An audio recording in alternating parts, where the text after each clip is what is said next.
Glyn is the head of assessment, quality and validity at Cambridge Assessment English. And this team works to ensure that the wealth of research knowledge and expertise in Cambridge is embedded across all of the products that we have. And as part of this role, Glyn is working closely with colleagues across Cambridge Assessment and Cambridge University Press on our integrated learning and assessment programme.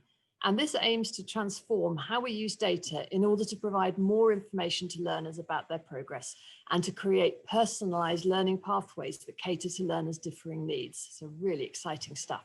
And since joining Cambridge Assessment in 2002, Glyn has worked on a range of products and services, including the Cambridge English qualifications and IELTS. And he's led projects to streamline and improve areas of our work, in particular the area of content production. And before joining the organisation, Glyn gained extensive experience in language teaching, language school management and teacher training, working in particular in Ukraine and Hungary. And Glyn has a master's degree in applied linguistics from Aston University. So I will keep you waiting no longer. Over to you, Glyn. Thanks very much, Jo, and a good evening to you all. It's a great pleasure to be here. Good evening, good morning, especially those of you in various parts of Asia where you're joining, I guess, at all manner of antisocial times. So thank you for staying with us, and I hope you've had a great week. I've heard there have been some excellent sessions, and I look forward to catching them on YouTube later. Right. Okay, so unless I'm told otherwise, I'm assuming that this is all working, and I will continue. So I'm going to talk to you for the next half hour or so about progress and personalization and how technology can help the teacher, or how it might or how it doesn't. I'm not going to give you sort of direct ideas for what you can do in your classroom, because it's been a few years since I've been in the classroom, and I think probably you've had some sessions about that, and probably you know more about that than I do. What I'm going to give you is a bit of a perspective from what I've seen happening in classrooms and in assessment and learning over the last few years, and then think about, okay, what's going to happen in the future, and what are we going to do to help you in the future to make sure that technology helps you and helps your learners. So how we approach technology. So yes, as I said, we're going to kind of split it into two. We're going to have a bit of a stock take about sort of where we are now, and then we'll look a little bit about what the future looks like. We'll look, as Jo said, we'll look into our crystal ball. So first of all, where are we now? We're in a place, especially this year, of course, although this year's strange. It's a year of massive change, yet everything's staying the same. But we have been saying for 10, 15 years that we are in a place of enormous change in the world, in technology and in education. And within that space, there are some people who I think would consider themselves to be revolutionaries when it comes to how they view what technology means for education and what technology can do for education. So here's a quote: "There is a profound mismatch between the way we are educating our young and the world we are educating them for." That is from Anthony Seldon in 2018. Some of you may have read the book, The Fourth Education Revolution. There has been talk over the last 20 years or so of the fourth industrial revolution as we move from, as technology takes over how industry works. And Anthony Seldon, with his co-author, talk about how education needs to change to match that, and how the model of education that was developed for the previous education revolution, which was preparing people to work in factories, and that factory model of education isn't fit for purpose in the 21st century, and that we need to transform how education works and change it from a production line where we tell people how to do things and give people knowledge about the world, to a place where we give people skills that they can use, because the machines are going to do the day-to-day tasks in the future. Then another quote: "Tell me, school, are you proud of the things you've done, turning millions of people into robots? Do you find that fun?" You may recognize him from YouTube. That is Prince EA. He has he has a number of videos. He's similarly very critical of modern education and the fact that it's churning out, it's not responsive to the needs of young people today, and is churning out robots. So that's the view of the revolutionaries, and I wonder I wonder what you as teachers think of the revolutionaries, and in particular Prince EA. I know he divides opinion among people. And then, okay, the conservatives I've put in inverted commas, because I'm not sure they'd describe themselves as conservatives, but it made a useful counterpoint to the revolutionaries. So this is an interesting one. Comparing the previous ones, it's all about transferable skills. It's not about knowledge. So differences in reading ability between 5-year-olds and 8-year-olds are caused primarily by the older children's possessing more knowledge, not by the differences in their memory capacities, reasoning abilities, or control of eye movements. Now, this is not about English language learning, but it's beginning to get a bit closer to the sorts of things that we think about in English language learning, which is the balance between skills and strategies and developing reading skills, and how that compares with the declarative and procedural knowledge that we need to that people also need to learn, the grammar and the vocabulary, and there's a body of opinion there's evidence to suggest that actually the biggest factor in successful reading is simply how familiar you are with the context and how familiar you are with the vocabulary within a text. So that's E.D. Hirsch. Now the quote is from 1988, but Hirsch is I think, for a conservative, he's very fashionable, and Hirsch's thinking was a big driver behind curriculum reform in the UK in the 2010s and in America and around the world. And then into all of this comes technology in the classroom.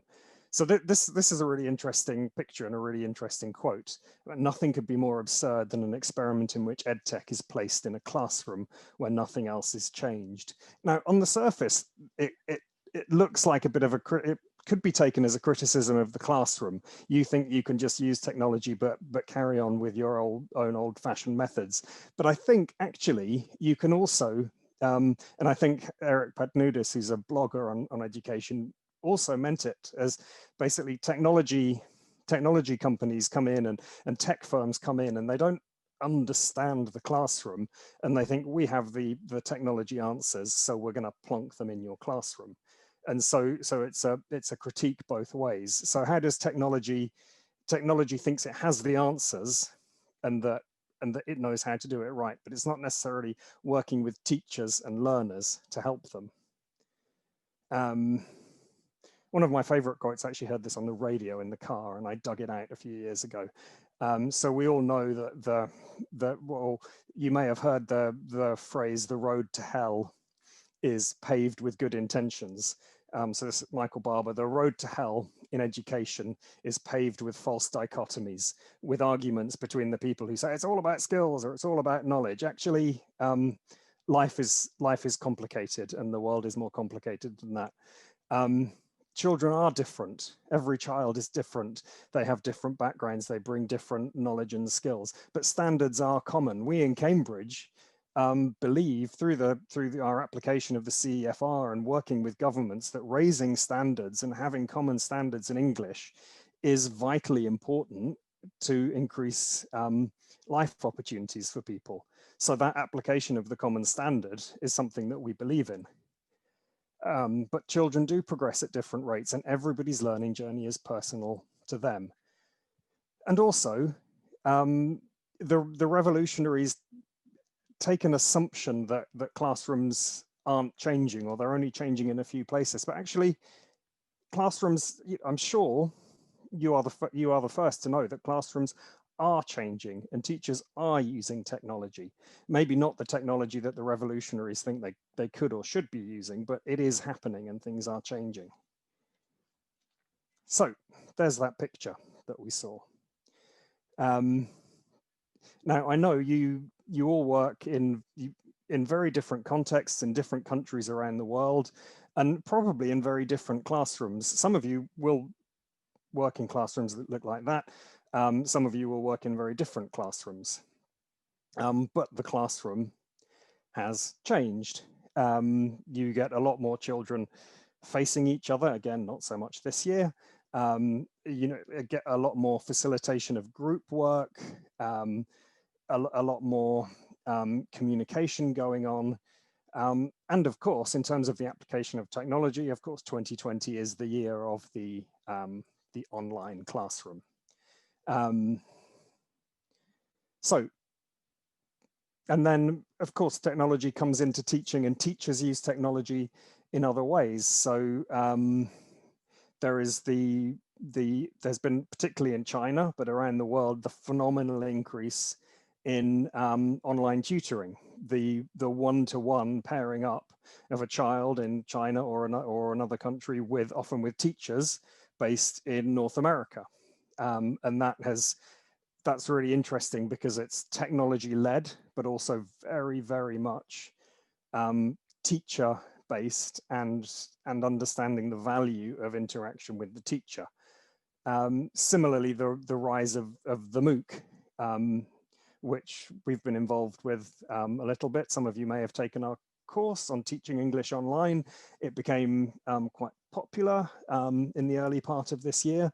The MOOC is very different from your one-to-one personal tutoring because your ratios are very different, but interaction and having a teacher and having somebody joining in the conversations is a key to pretty much all MOOCs.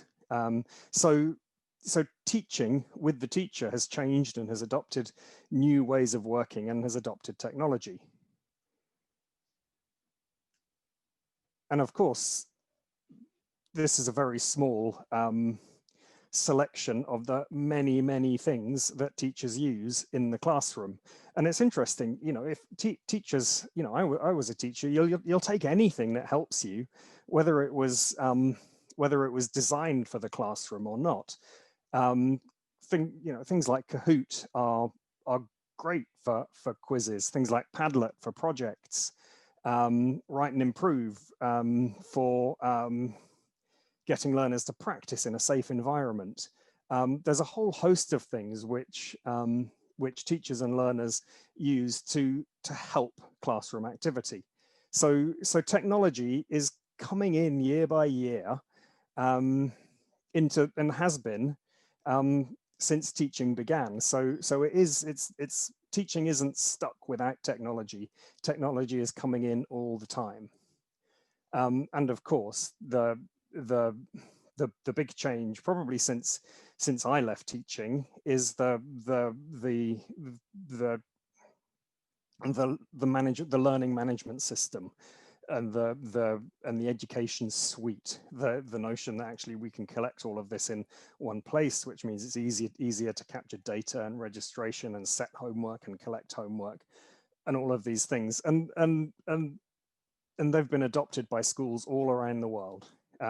So incremental change and the adoption of technology is happening everywhere, and it is helping teachers, and it's happening within the things on the top half of the screen in this large scale organized way, and the things at the bottom half of the screen in that more less organized, more opportunistic way. And it's really interesting because actually some of these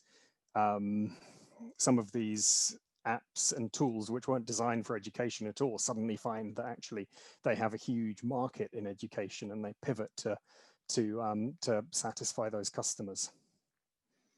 And of course, along with that comes the rise of the teacher bot. So Duolingo, now of course Duolingo are massively successful in terms of the number of users that come to them to learn, and the amount of sort of publicity they generate, and everybody knows the OWL, everybody knows Duolingo. Babbel's slightly different, not as large scale, but both of these basically rest on automated learning. Duolingo, well, I'm sure everybody's tried to learn a language on Duolingo. I posit, and I think, well, here at Cambridge we have a few issues with Duolingo and how they and the theoretical basis behind how they set up their activities, although they're learning and they're getting better all the time. But also with these, actually the success rates, the amount of improvement that people make, it's helpful, but it's limited because it feels like there's only so far you can go with just your phone or just your laptop. On the right, there's Newton and Kidaptive, both organizations that create artificial intelligence AI engines to help organizations personalize learning journeys and to create personalized content for learners, and to plug it into a system that reacts to what learners are doing. In fact, here at Cambridge, we had a collaboration with Newton a few years ago. We learned a lot from it, but it didn't quite work out. And that sort of tells a bit of a broader story, which is actually these personalized learning AI engines are again, I mean, there's a temptation. Somebody said to me, people think of data science and AI as magic that will solve all of these things. But it's much harder than that, and it's really hard for an AI engine to capture all of the nuance and all of the complexity that goes into what language proficiency is. But then if you take that a step further and try and think, okay, but what about language learning? And that's really hard.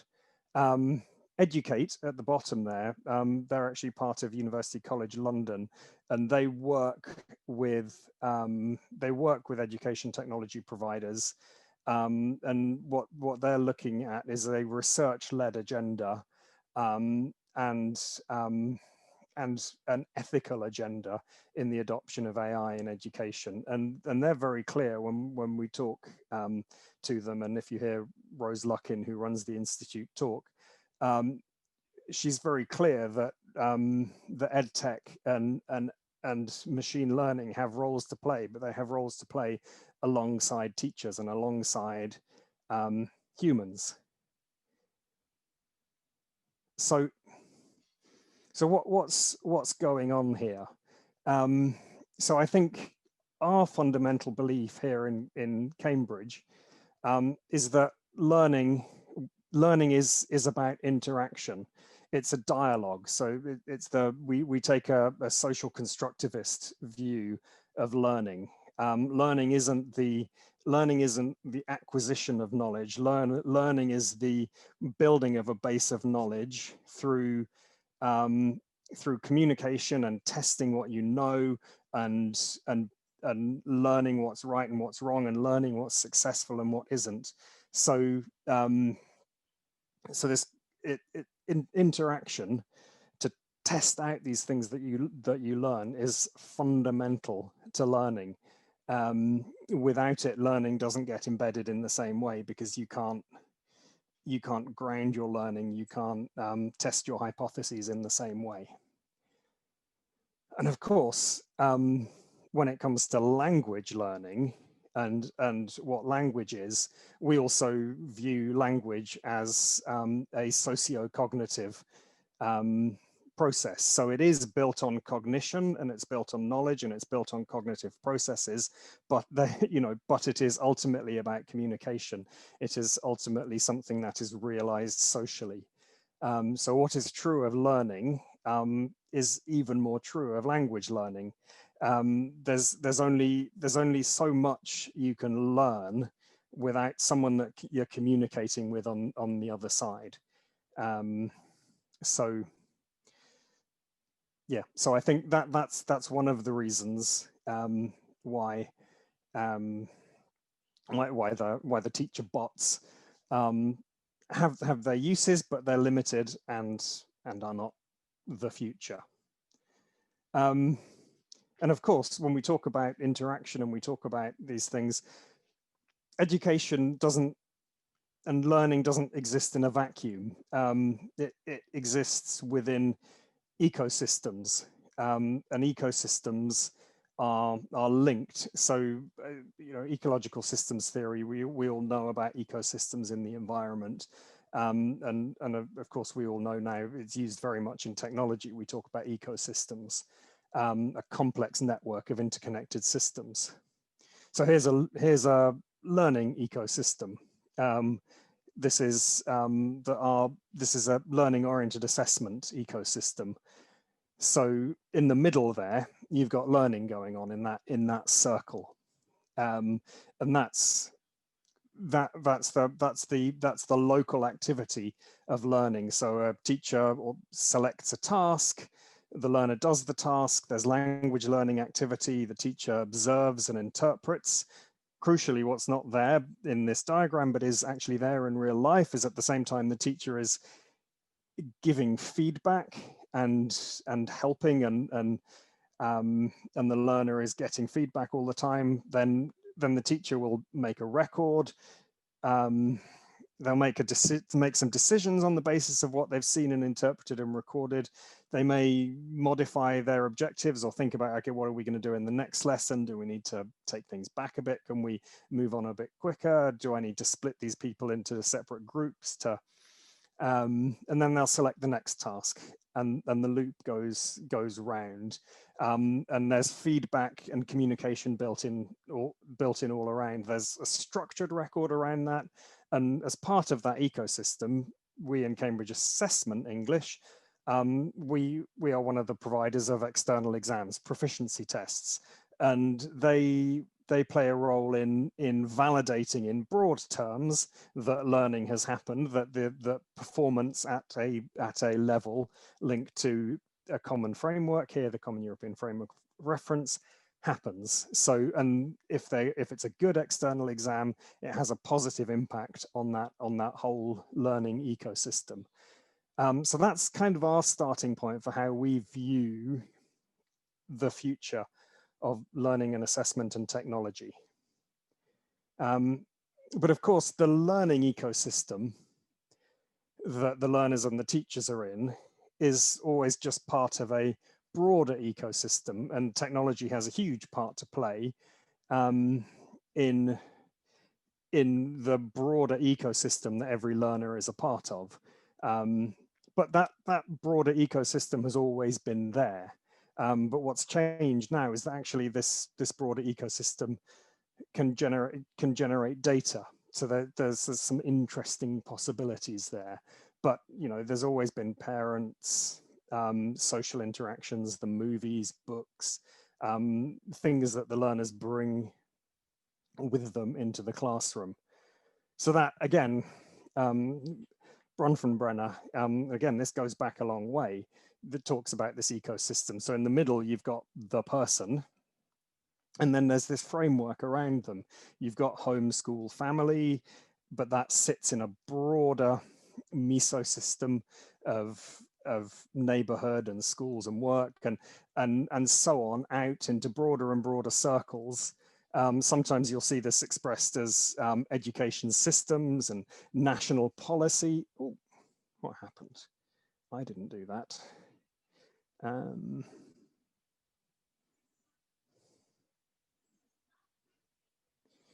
Okay, I hope that's all okay. But all of these things interact. So the learning that goes on is not situated just by itself, and that's one of the things when we go right back to the beginning, to the critics of the modern education system, and its lack of adaptivity. That's fine in some ways. I don't agree with all of it, but it's not necessarily terribly helpful to teachers and learners who basically have to work and do their best within the system that they work within. The constraints that you have outside your circle of influence are not something you can change.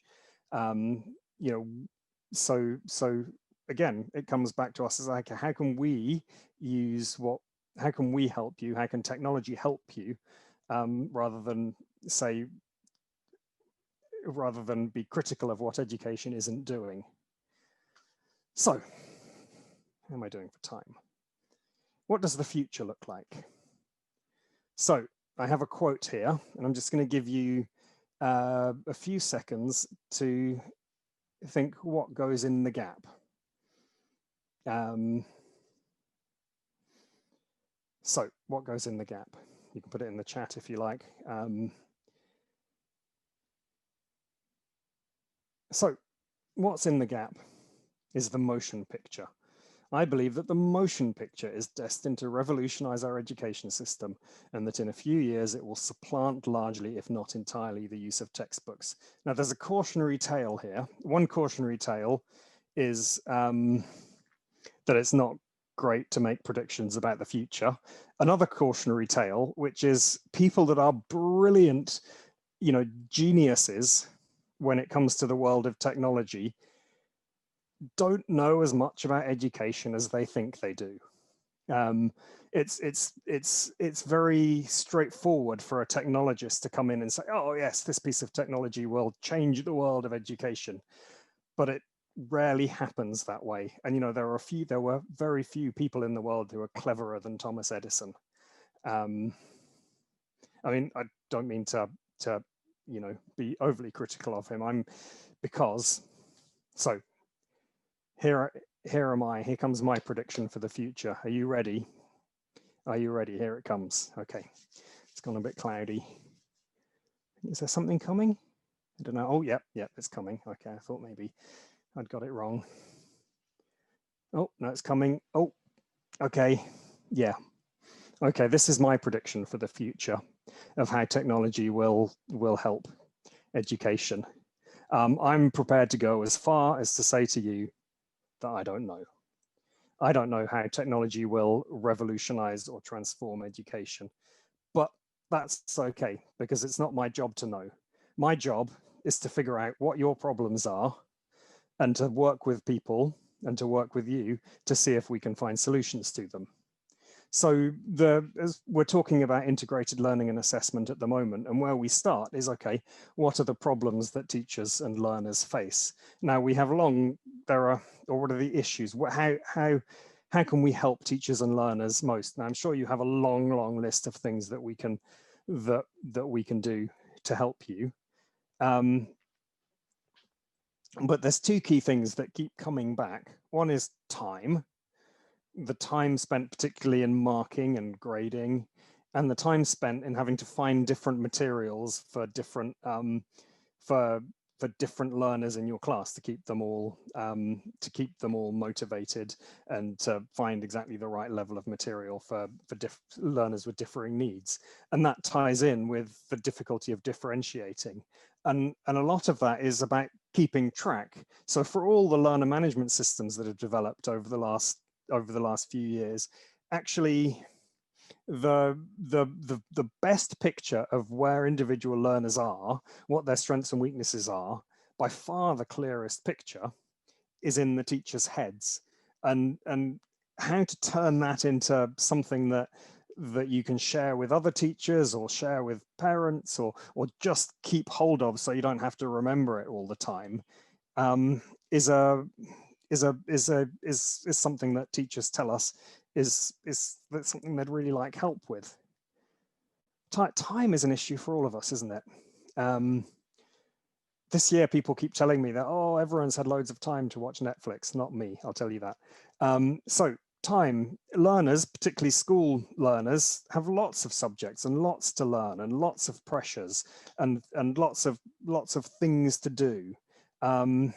So they want to know, okay, what's the most effective thing I can do? I don't want to be wasting my time doing something that I don't need to do. It's fairly transactional, but it's probably true. And if they're not passionate about learning English, but it's something they need to do, that's the attitude that they have. And so motivation becomes an issue. And so what they want to do is, like I said, learn things that are relevant to them. So that's not just things that will take them to that +1, but also things that are interesting to them, and relevant to the things they want to do in English. And they want to know, okay, am I making progress? Because that's hard to know. Once you've got past that kind of pre-intermediate stage, it becomes much harder to sense that you're making that progress. So they want to know. So we'll come back to our learning-oriented assessment framework, and this is the information that we have kind of at the moment that tells learners the progress that they make, and this is the data that we get, which informs learners and teachers' views of progress, that informs all of that differentiation and so on. And that works pretty well, but there are gaps in there. Like I said, with the progress tests and the teacher judgment and the records of scores locally, it often lacks some coherence, and it doesn't all hang together quite right, and it's in lots of different places. The proficiency test, on the other hand, is great at matching to the external standard. And I think works pretty well. But what we always hear in Cambridge is, oh, can you give us more information about what learners need to learn next? Can you tell us what their strengths and weaknesses, so they know what to focus on next? To which the answer is, we can try, but not really, because that's not what a proficiency test does. You know, it's not long enough, and it's not designed to do that. It's designed to tell you where on that framework you sit. It isn't designed to go into all those details. We need different types of tests for that. And they're often the tests and the things that can happen in the courses, but they don't hang together in quite the right way. And if they did, then maybe fewer people would be telling us, you need to give us more information in the proficiency test. So here's a potential way that we see the future.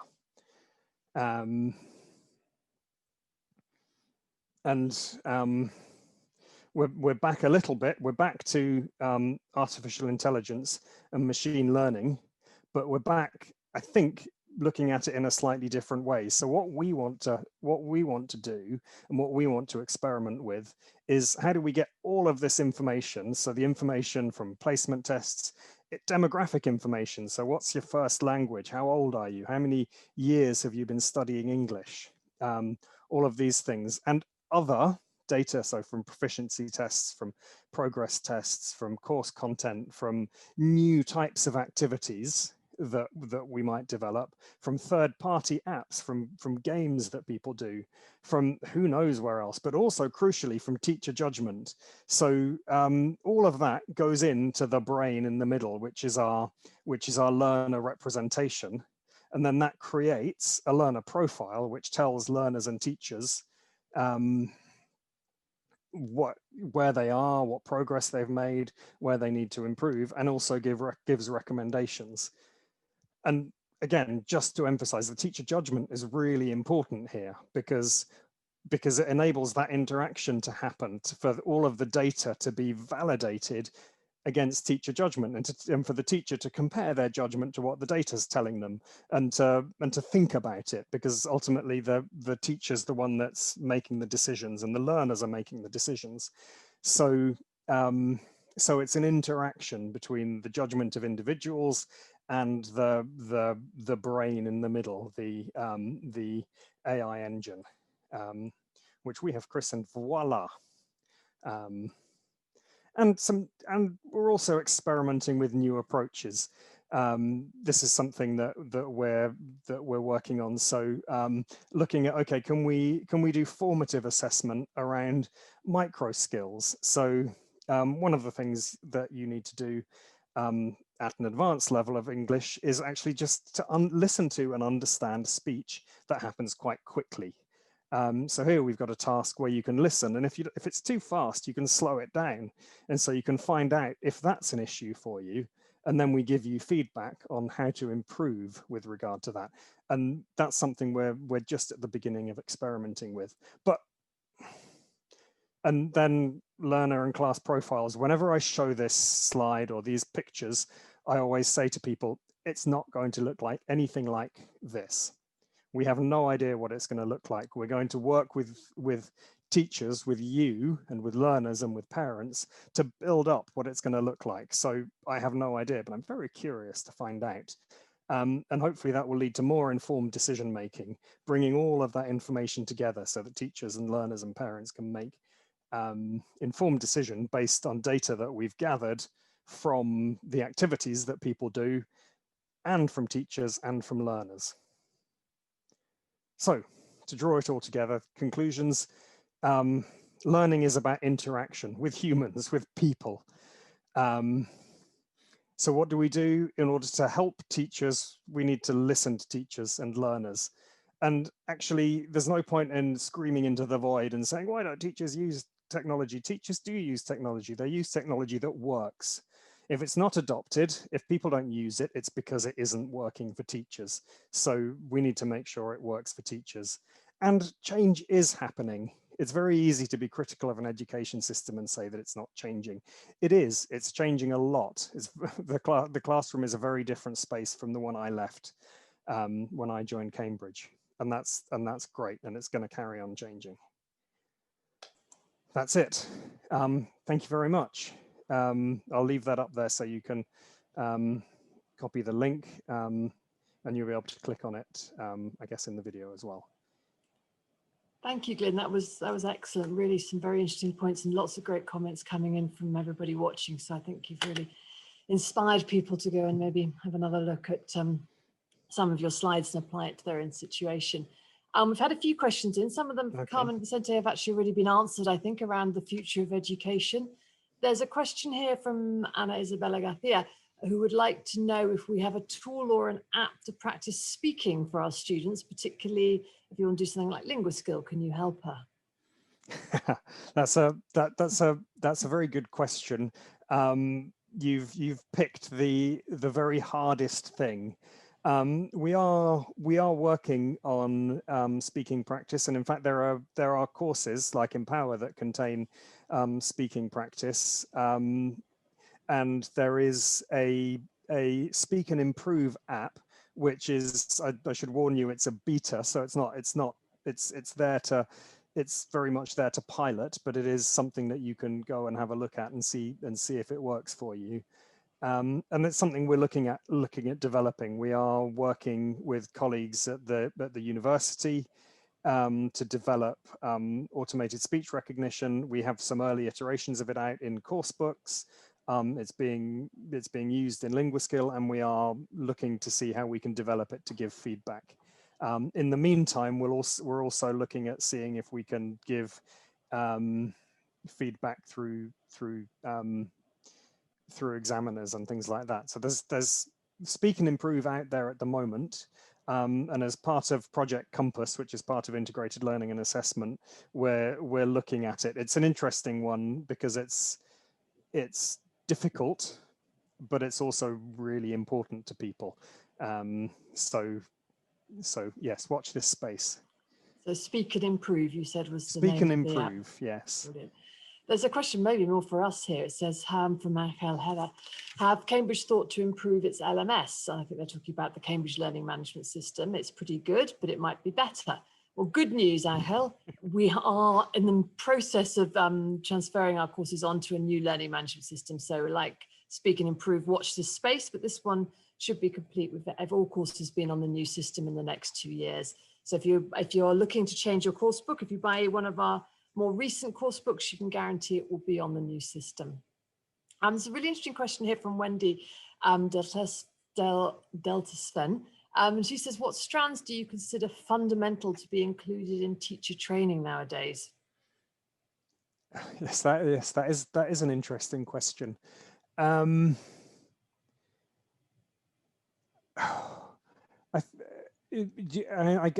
guess what you mean is technology strands. I mean, I think the basics of teacher training and the basics of what teachers need to learn doesn't change with technology. It is about language awareness and communicative language teaching and communicative language learning, and it's about motivation and interest, and all of these things actually stay the same with technology. The rest are tools, and the tools change. So I would say that if teacher training courses need to stay up to date with how technology is being used in the classroom, so that when teachers go into the classroom, they are up to speed with what's going on. But I wouldn't say that there's a particular strand that you need to. I think, well, I guess 2020, if there's a question, is teaching online. It has become the means of teaching. It's how we've all continued this year. So teacher training needs to incorporate that, and it needs to incorporate how to maintain all those same things in an online context, and the challenges that brings. So that is really important. And I agree. And there's another question here about equipping students with the timely technological tools is now more essential. How, though, could this be used in terms of developing soft or social skills? And will this be enough to work up these other areas as well? Andrea Varela would like to know what you think about that. Yeah, I mean, it's an interesting thing. One social skill that has changed enormously, and I think I think maybe course books and language exams are maybe a bit slow to react, because it's hard, because it changes all the time, is synchronous written communication. So so WhatsApp and Messenger and things like that, and the development of social skills in a written context, and the change to how writing is perceived, and how online communication has changed that, so that that writing has become a much more immediate, much more informal medium, but also much more, because of that, much more dangerous, because it's permanent. You know, when I learned foreign languages, when I learned writing was the thing that you that you drafted and you edited and you sent off, whereas it's not like that anymore. So that's a place where actually software, the world of software and the world of the phone is hugely social, and a huge amount of it is mediated through writing and not speaking. So I think that's probably something that will change a lot in the future, that we're probably catching up on a little bit. Yeah, for sure. And there's a lot of other really good questions, but unfortunately we have run out of time for questions. So maybe we can have some forums and you know, keep the conversation going. Thank you, Glyn. That was absolutely brilliant. Really enjoyed listening to it. And thank you everybody for